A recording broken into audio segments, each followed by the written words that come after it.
magbibigay tayo ng tips tungkol sa pulmonya. Okay? Delikado ang pulmonya, lalo na sa may edad. I'm sure meron kayo nabalitaan, baka lolo-lola nyo, tatay or nanay, noong nagkasakit, laging pulmonya.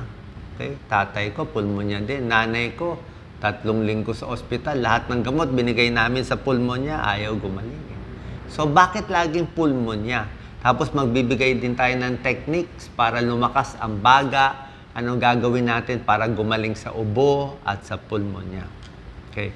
Ang pulmonya, tawag nila nito, friend of the elderly. Paano naging friend of the elderly? Ibig sabihin, pag merong komplikasyon sa ospital, ito yung huling sakit usually ng pasyente. Bago pumanaw, laging may pulmonya. Ganun nga nangyari sa nanay ko. Bakit tinatamaan ang may edad? Bakit ang hirap gumaling? Number 1, pag may edad na, mahina immune system. Diba? Kaya dapat papalakasin. Diba? Tapos, ang baga ng may edad, mas mahina na. Yung pag-ubo, yung plema, hindi na nila malabas. Pati yung anatomy, yung itsura ng baga, mas mahina na, hindi na elastic. Minsan naman, meron pang ibang sakit, di ba? Siyempre, pag may edad na, exposed na sa usok, baka may sira na baga, baka may diabetes, may sakit na sa puso, kaya dagdag yung pulmonya, mas delikado pa. Isa pa, minsan yung hospital-acquired pneumonia. Pag yung may edad na dala sa ospital, tapos sa ospital ka nahawa, hospital-acquired pneumonia, mas matindi ang mga mikrobyo doon. Mas mahirap gumaling. Kaya nga, pag senior, delikado ang pulmonya. Ang pulmonya, maraming klase. May mild to severe. Yung mga mild na pulmonya, pag in-x-ray, nakikita may plema. Ano sintomas ng pulmonya? Lagnat, nag-chills, ubo, may plema. Usually, madilaw to. Madilaw, mag-green. Hirap huminga. Pag matanda, minsan nahihilo. Bumibilis ang heart rate. Basta may lagnat, mabilis heart rate. Walang gana kumain. Okay? Tapos maraming klaseng pulmonya. Merong galing sa bacteria, Streptococcus pneumoniae, Haemophilus influenza. Ito yung mga common bacterial pneumonia. May viral pneumonia, kasama yung COVID na ang daming tinamaan. Merong fungal pneumonia. Ang fungal, ito yung pagmahina na katawan. May HIV/AIDS, may cancer, tatamaan ng fungal pneumonia. At may tinatawag na aspiration pneumonia. Delikado tong aspiration pneumonia. Pag isang pasyente na stroke, bedridden, di ba? So matanda na, hirap na kumain, hirap na lumunok. Tapos nakaupo na lagi si lolo-lola. Tapos pag pinapakain natin, minsan pinapainom natin, nauubo na siya, nasasamin na. Ibig sabihin, yung pagkain, imbis na pumunta sa tiyan, di ba? Pagkain dapat sa tiyan, sa esophagus. Pumunta siya sa baga, sa trachea. Dalawa kasi daanan dito sa lalamunan natin. Pag huminga, hangin sa baga. Pag kumain, uminom, diretso sa tiyan. Ngayon, pag matanda na, minsan namamali, napainom ng tubig, napakain, hindi pa ready, inaantok, o medyo nakahiga, bawal yun, no? Pagkakain, nakaganyan. So, dapat upong-upo, tapos, pag namali ng lunok ang may edad, pupunta sa baga. Minsan, di na nila nauubo. Nagiging aspiration pneumonia, nagiging bacterial to, delikado rin to. Okay? So, ingat tayo. Paano iwas sa aspiration pneumonia? Dapat, siyempre, upong-upo yung pasyente. Pagdating sa liquid, dapat medyo malapot. Kung sabaw, let's say egg soup, corn soup, lagyan nyo ng konting gaw-gaw, mas malapot. Diba?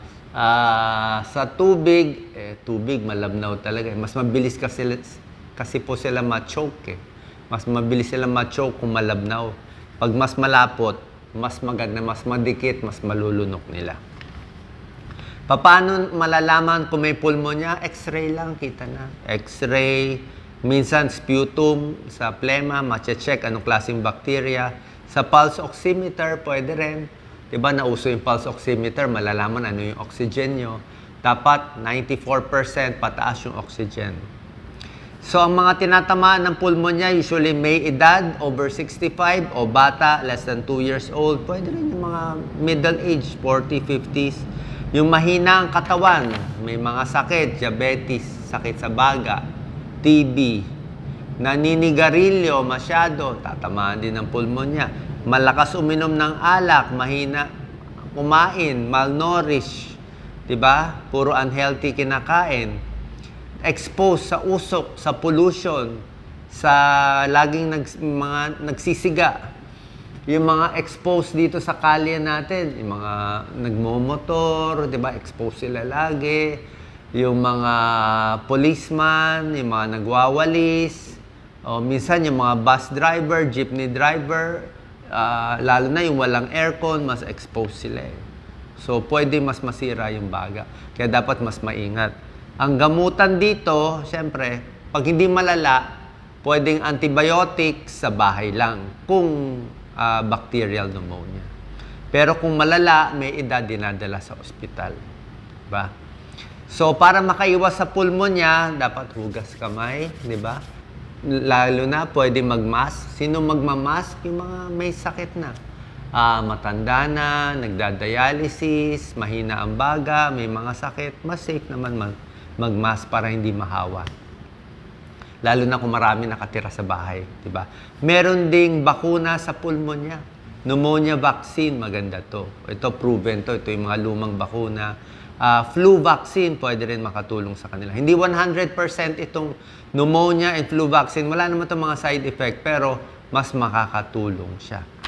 Ngayon, magbibigay tayo ng mga tips paano lumakas ang baga. Ito para sa lahat to. Kung gusto natin lumakas yung baga, kung meron tayong ubo, pulmonya, mahina ang baga, mahika, itong gagawin natin. 10 tips. Number 1, try nyo yung diaphragmatic breathing. Anong diaphragmatic breathing? Abdominal breathing. Isang kamay, lagay sa tiyan. Hinga malalim, palakihin ang tiyan.